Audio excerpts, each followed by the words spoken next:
A little disclaimer here before you start watching the video you're about to see. I am not a mechanic or an expert on cars.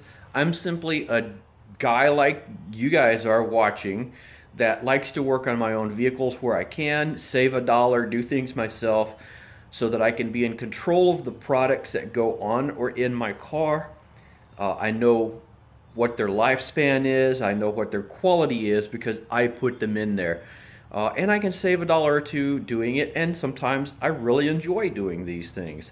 Um, Use this as informational guide kind of thing, just a general idea how you might be able to accomplish this as well.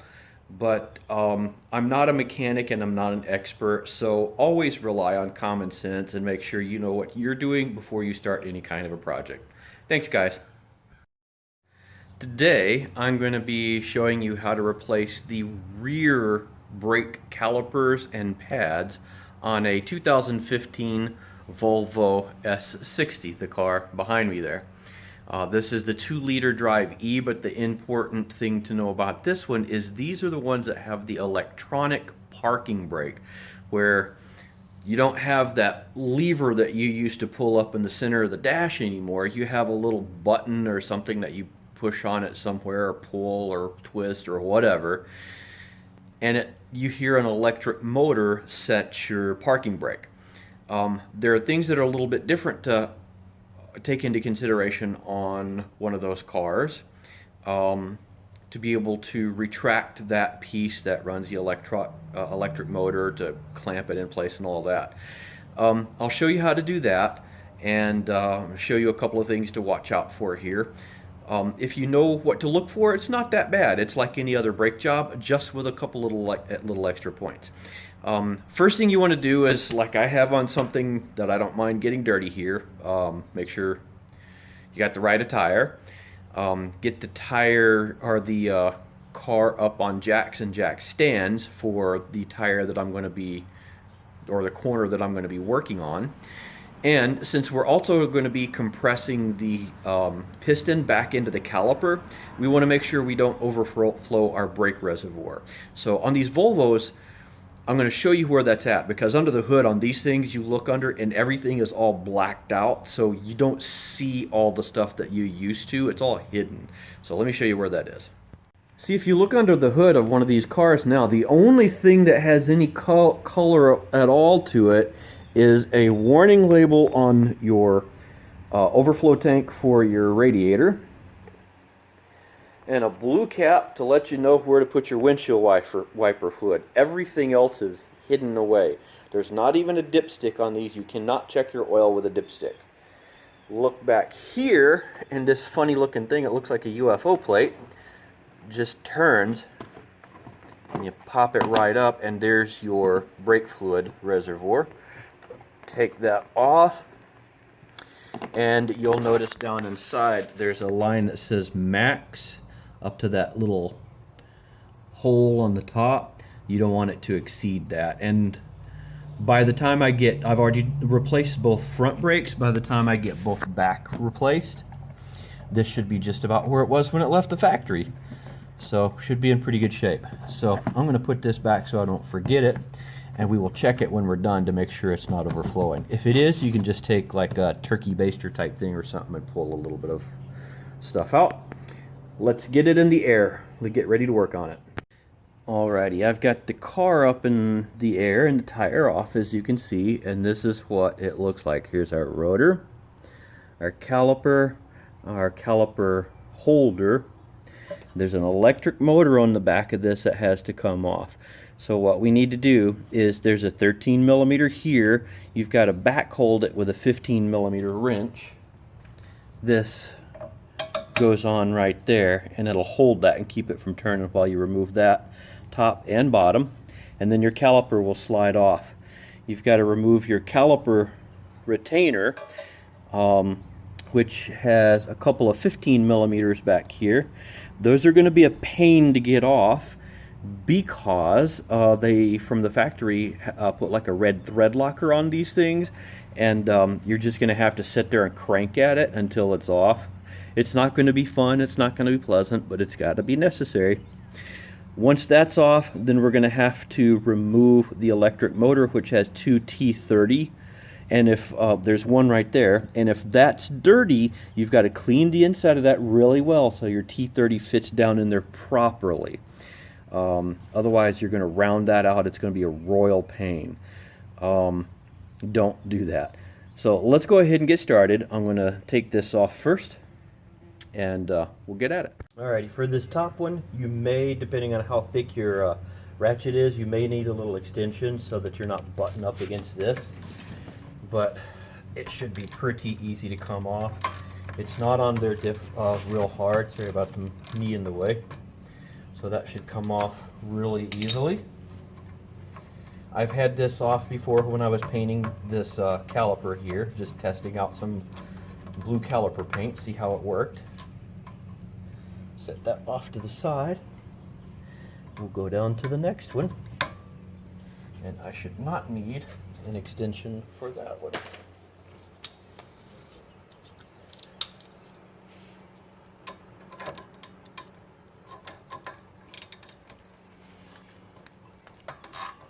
Again, very easy to come off.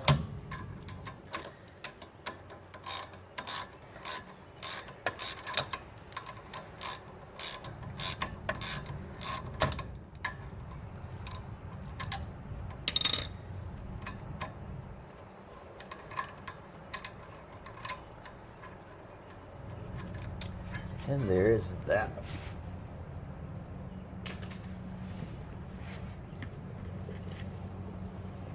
Get that stuff out of the way.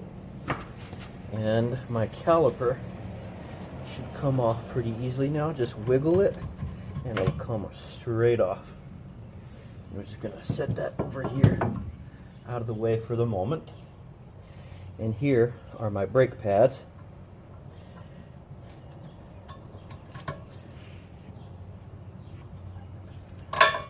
And you can look and see that they are identical. They are completely interchangeable as long as you get them in the right orientation.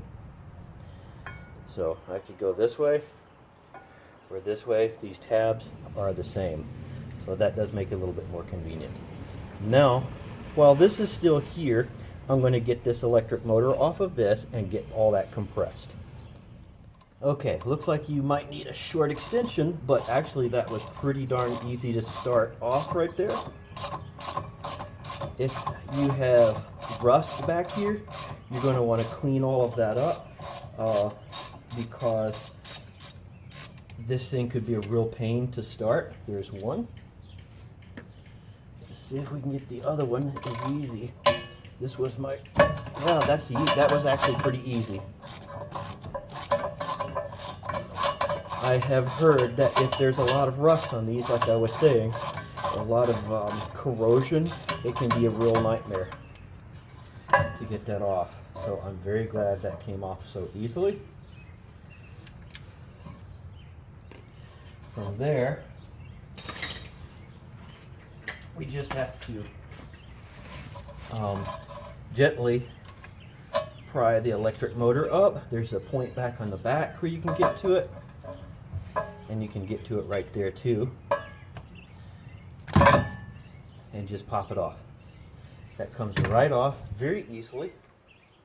Now, Volvo, if you ask them, says you've got to replace those nuts and this seal. Check your seal if it's in good shape like mine is here. I'm going to go ahead and reuse it. I'm not going to remove it. Now what you do right there is a T40. As soon as I find my T40, is that the one? That is the one. And you're going to want to take that and turn it clockwise as if you're tightening just until it stops. It's very easy to turn. You just got to turn this until it stops to retract that electronic piston assembly or whatever is inside this thing.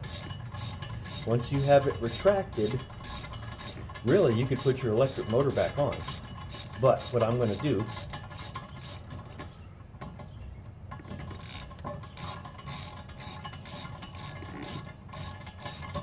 There it goes, it stopped. It's easy to tell when it stopped. Now, my next step is to push this piston the rest of the way in, and you can't do that by hand as much as you'd like to be able to. So, what I have, let's set that there for a second, is a brake pad compression tool. These things are amazing. You take one of your old brake pads, set it up in here, like so. Adjust your brake pad compression tool to fit.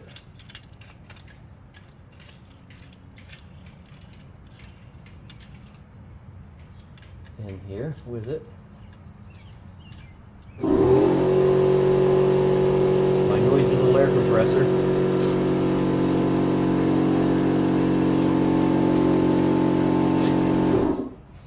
So you've got your pad that pushes against the piston here.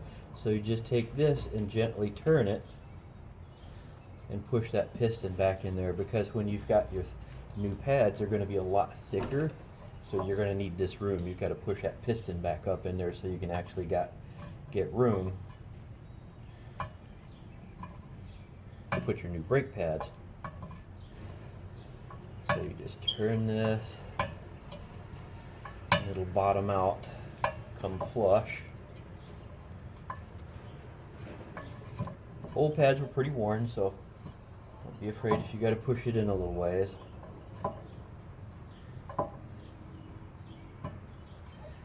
And you know when you're done, because it'll stop. There it goes, it stopped. So we are flush. The piston is in there flush. And I can take this, just set it off to the side. There we go. Now I've got room for my new brake pads. So I'm going to do the reverse process. Put that electric motor back on. However, that was on like this.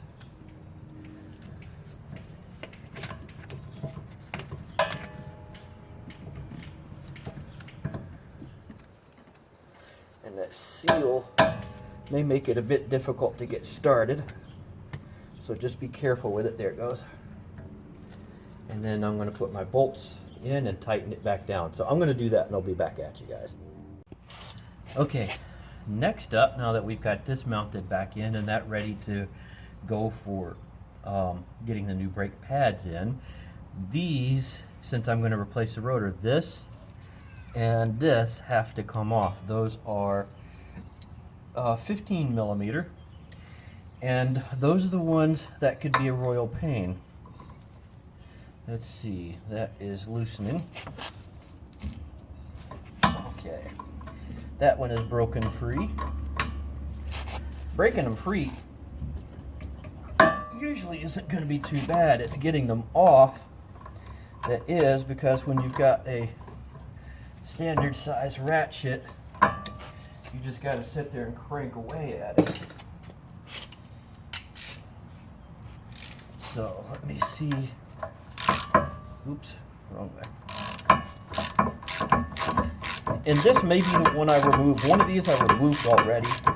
This one may be it. So we're going to go ahead and get this off. Then we can remove the rotor. And this was not the side that I had removed already. And this is what you're going to be up against.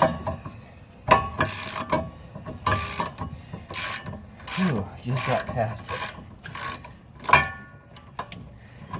And that's going to be because they put the thread locker on the end of these threads and you're busting through that stuff. Whew, I'm wore out. But now that just comes right off. These clips, leave in here. We are going to be reusing those. Set that off to the side. By the way, these pins that it slides on here, these come out. Take a look at those. Make sure they are clean and well lubricated, because your caliper has to slide on this as it adjusts itself for wear. so you definitely want to make sure that those are in good shape and lubricate them and clean them as needed. If you need to replace them, they're only a few dollars. Alright, our next step in these is an easy one. That is what holds the rotor in place. That is a T50. So we've got to remove that, which could be interesting since it's free spinning here. That's where an impact might come in handy, but I don't have a 3/8 impact. I might have to see if I've got a reducer. Otherwise, you'd probably have to clamp this to here, to your, just make sure you don't damage your dust shield. Let's see what we can do here. We'll try.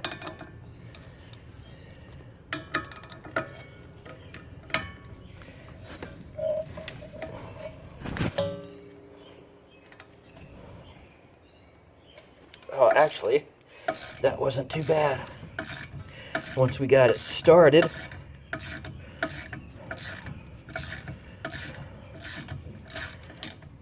yeah, that wasn't bad at all. Watch the other side be bad. This car is still relatively new. It's only got about 40,000 miles on it, so I'm going to find some easy things to work on. Now, this might not want to come off easily.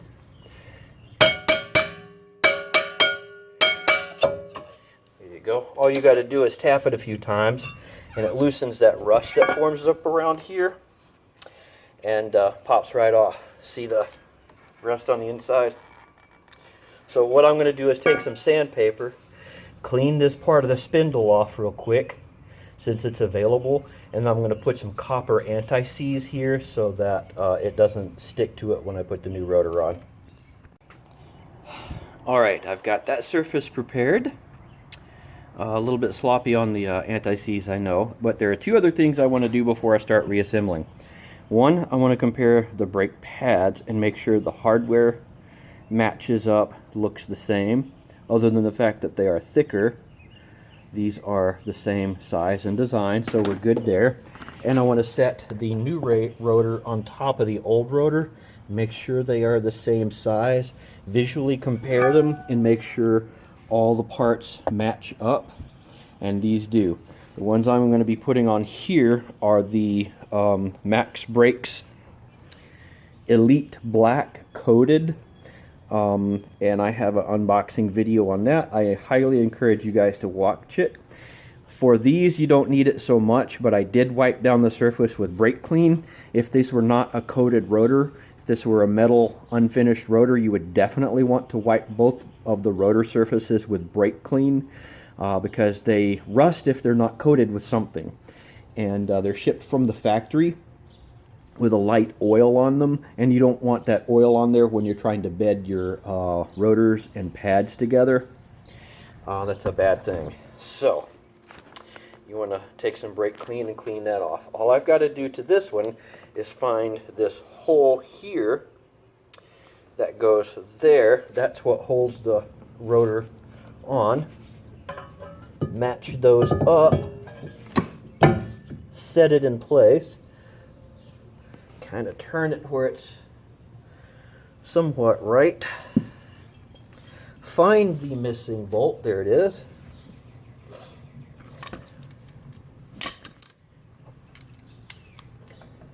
And get that mounted back in place. And I don't think you can see it, can you? There you go. Sorry about that. So let me finish tightening that down.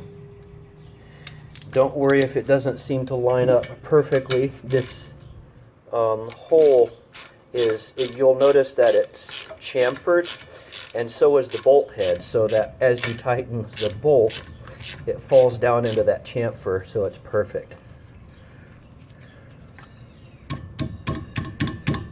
Okay, that is on good. Now I can start reassembling the other stuff, starting with putting this back on there. Alright, so now if this is an old car, take something and clean all of this up here. It's going to be nice to get this cleaned up, all the gook and stuff out of here, just a wire brush or something like that, so that it really is going to help make it easier for your pads to slide in and out properly and prevent squeal. So this sets in like so. I've got my big old bolts that cause trouble.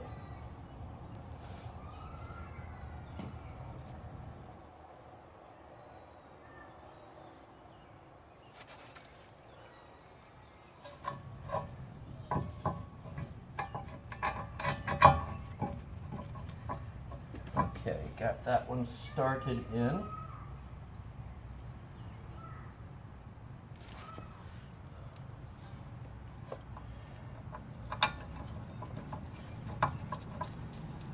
And that one started in. So all I've got to do is tighten those down. I guess you don't need to see that, and I'll be right back.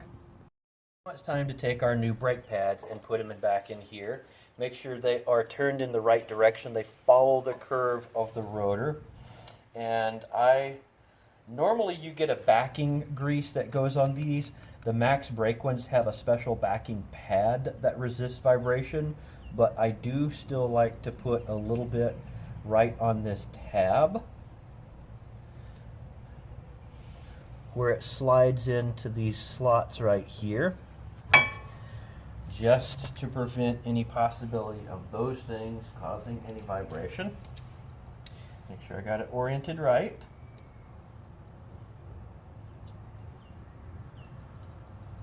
Don't need much.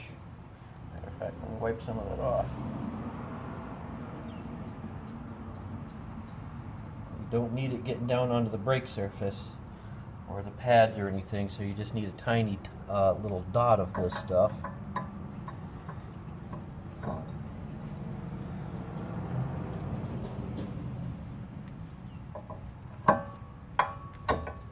There we go. So those are on. Now I can take my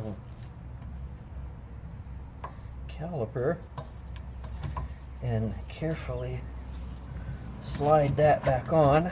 There we go. Now all I've got to do is take my pins that I removed earlier, or bolts, get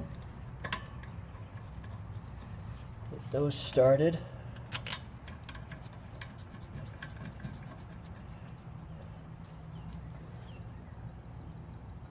And then use my 15 millimeter and my 13 millimeter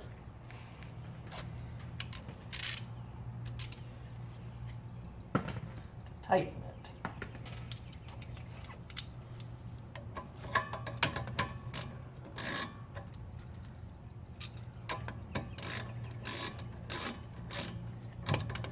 So I'm going to do that and I'll be back at you guys in a minute. And that's it. We are done. Those look great, don't they? Of course, that section right there, the surface where the brake rotor or pads are, that'll wear off within a couple of miles of driving. It's supposed to. There is a break-in procedure. Almost any new rotor and pad that you get, there's a break-in procedure. So make sure you follow those to bed those rotors into, or your pads into the rotors properly. And double check your fluid level in your brake fluid reservoir. Make sure you got your lug nuts properly tightened for when you lower it, and then properly tighten them the rest of the way after you're back on the ground. And as always, thanks for watching. That is it till next time.